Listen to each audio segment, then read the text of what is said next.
आहे पब्लिक.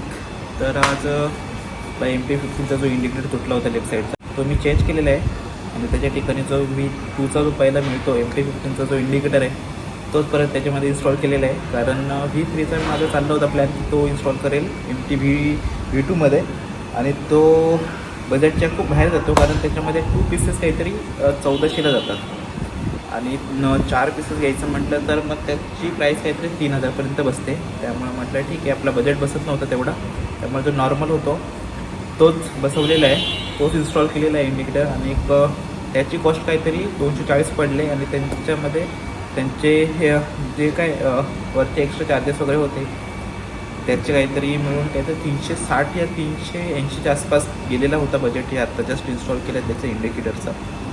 तर तेच सांगायचं होतं आपल्या ब्लॉगवर, कारण तुमच्यापर्यंत ते पोचवणं गरजेचं आहे. कारण खूप MT लवर्स असतील की त्यांना इन्स्टॉल करण्याची इंडिकेटर इन्स्टॉल करायचे असतील आणि ते त्यांना माहीत नसेल कितीपर्यंत बजेटमध्ये बसतं आहे ते वगैरे. त्यामुळे म्हटलं आपण हा ब्लॉग त्यासाठी बनवूया. ते इंडिकेटर बसवल्याच्या नंतरनी किंवा अगोदर बिफोर आणि आफ्टरमध्ये टाकून देईल मी, ते आपण पाहून घ्या. तर चला बाय, मग भेटूया आपण नेक्स्ट ब्लॉगमध्ये.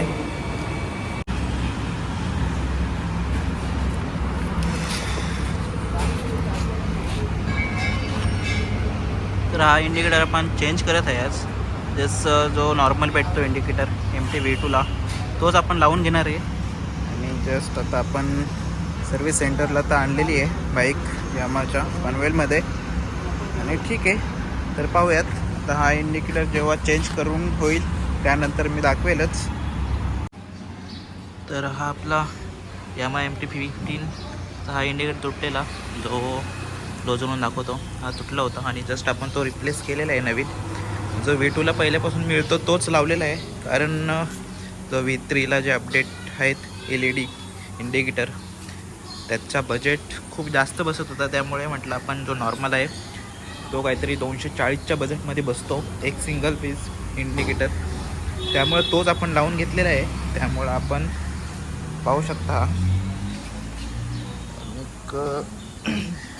इकडलं पण थोडंसं लूज झालेलं आहे.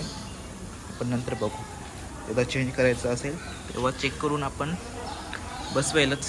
किंवा आत्ता हा जो टाकलेला आहे इंडिकेटर मी लेफ्ट साईडचा त्यामध्ये पण असं वाटतं सारखं तुटत असेल तर मग V3चा जो मिळतो LED इंडिकेटर तो आपण चेंज करणार आहोत. तर चला बाय, भेटूया नवीन ब्लॉगमध्ये.